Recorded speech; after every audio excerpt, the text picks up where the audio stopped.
This is the beginning of a discussion with Barry Freeman and Ann Wessels. Barry, who has recently defended his dissertation and graduated, and Ann, who is beginning her doctoral journey.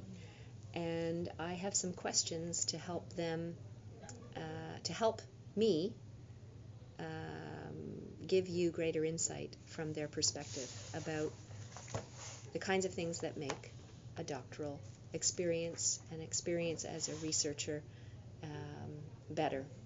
So we're going to start with that wide open question, which is, how would you describe a rich doctoral student experience? So the first thing I would say is that if one is planning to be a scholar, there is such a thing as a scholarly community that you want to be welcomed into and that you're hoping to be welcomed into. And I think I believe that the supervisor's responsibility is to facilitate that and to make someone feel like, to help to usher someone in, to prepare them and everything that would come with that. So to prepare them for it, to make them aware of what that is, what it takes, what they're getting into. But basically all about making them feel that they have a chance of being included in that community. So that filters down. I mean, that's a general feeling that you can get from a relationship where someone is really supportive and on your side, but it comes down to the micro level for me too. Like, if someone is actually sending you emails and actually actively trying to connect you with opportunities, opening up doors for you, that's not just sort of a general support. That's really actively trying to include you in a larger community. So I think that's a really important thing. What would you say, Anne? And it's different than just a relationship that you would have with a professor in a classroom, because it's, you have work in common that you all are engaged in and care about. But I agree with you. It's all of the other opportunities as well that are opened up. Some of the things that we've been able to do in the community that I would never have been able to participate in if it hadn't been for you saying, let's try and make this happen. And so, again, these connections, but it isn't just for the academics or the scholarly world, but also some of these opportunities to engage in community activities as well. Yeah, and getting students to go to conferences, and not just getting them to go, but once you go there, introduce them to people and connect them to people, because it's, especially when you're first starting out, it's a very intimidating thing. You feel very much like, there are things you have to do to earn passage into a community. You don't really know what those things are or when they're happening. It's sort of like they're happening all the time in academic ways and in social ways as well. So the process of cutting through that, and if someone takes you and just sort of goes, hey, this is person X, who happens to be a very well-known person in the field and has written a lot of books, and who you know and respect, who you use in your work, for example, that connectedness to a person like that immediately makes you feel like, oh, well, I can be connected to this world as well.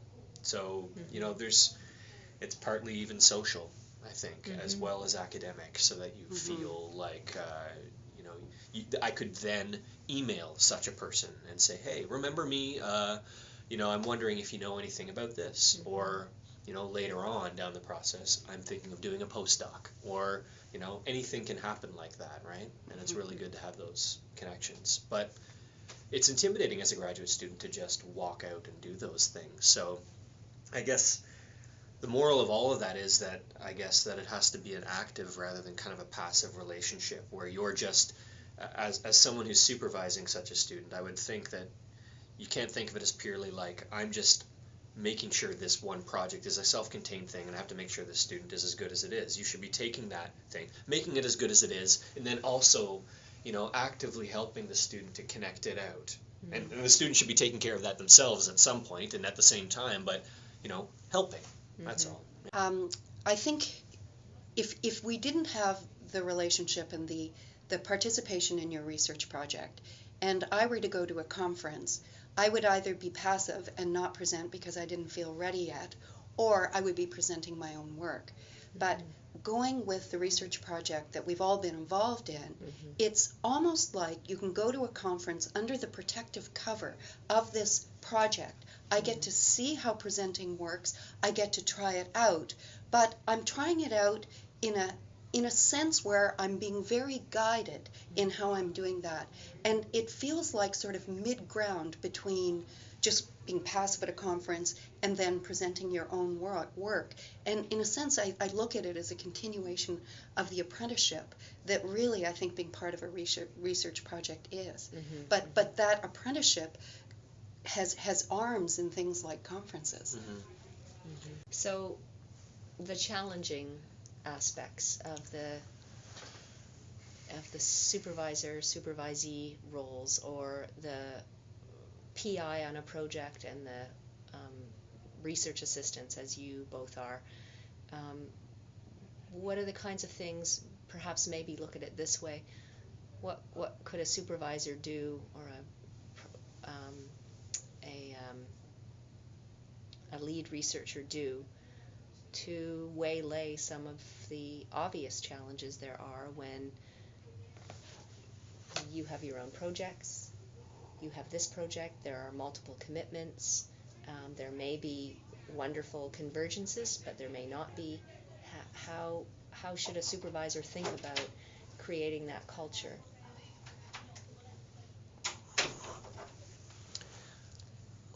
I think, though, it's also true for the supervising professor that they also have a million other things going on, probably 10 times more than what I do. So, I mean, I think it is challenging, particularly in the busy crunch times when you have to get your papers written and things like that. And then you think, oh, have I really done my hours this week? And, oh, I've got to get back to that. So there are times that you do have a fractured focus, trying to keep the research project that you feel invested in going, but also recognizing that, you know, you have your own deadlines. So I would say it's just a bit of a fractured focus for certain periods of time. Most of the time I feel like it's a fruitful balance, because when you get tired of your own work, you've got this other work that's always there, and you can plug into it, and there is a certain amount of flexible making your time, organizing your time as you see fit in your week, just making sure that you're there enough. But and I guess from my point of view, Anne, I'm just building on that. It's hard for students, I know, with busy faculty to get time, to have time, focus time. And sometimes the experience of a common project makes the discussion and the sort of ongoing discussion about a student's own project, especially if it's embedded in the project, but even when it's not, more fluid and more consistent in a sense, so that it doesn't feel like stolen moments and then you're off on your island again. That there's some continuity there that you wouldn't otherwise have, whether or not the projects are connected or not. It's that you build basically an intellectual relationship, as you said, that has a sense of greater permanence and greater stability. Yeah, I've never really thought about it in those terms. I mean, I don't really have any other experience, so I don't really know, you know, it's hard for me to address. I know the experience of a lot of other people, though.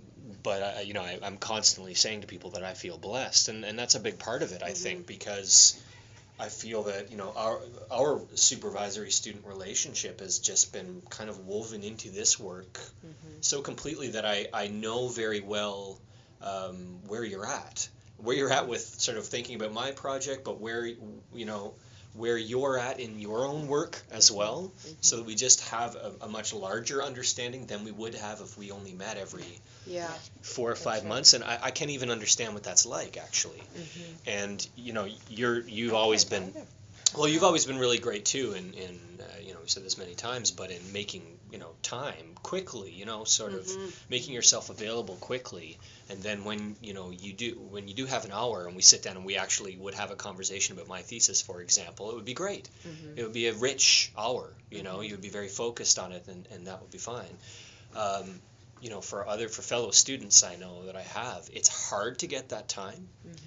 And because they don't have that ongoing experience, the time isn't always that productive because they have to do so much catching up. That's right. They have to do so much trying to figure one another out as to where their head is at with the entire project.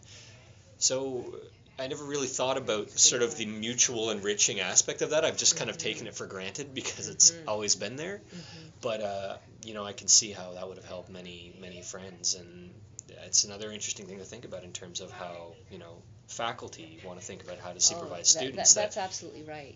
You're just making me think that as a faculty member, I know you in so many more ways beyond your work, beyond your own project work and research work. I know you in my research work. I know you in a kind of day-to-day-ness that I wouldn't, if we weren't working together in this way, we wouldn't have. And you're quite right, there would be a lot of catching up. And so when there's cause for meeting, it's also because there's mutual investment. You know, I want to talk about your own work because we've been talking about my work. There's a sense of reciprocity about it that I think without this kind of culture and relationship, it's constantly set into a dynamic of a faculty member making time that they don't have and maybe don't want to have for a student project. And I know that that's the feeling students have often, and that's the feeling faculty have. So very often, if what you're trying to do is fit something in that somehow seems outside the main event, then it becomes very taxing for both people. But when it's not outside the main event, and as you say, is not only interwoven in, but is, in a sense, another arm of what becomes a really multifaceted kind of relationship, it's effortless. From my point of view, it's not an effort. It's part of what we talk about in order to know each other and know the work. And I know, this is what I'll say to people when I'm there, my work is multiply enhanced by that. I could not imagine going off and having this isolated time as much as it's revered by many people. Oh, if only I could go off and just focus on my own work. You can't imagine the number of faculty who want that and think about that. Of no interest to me at all, really. I could do it, but it wouldn't be the kind of environment I would want to work in as a researcher.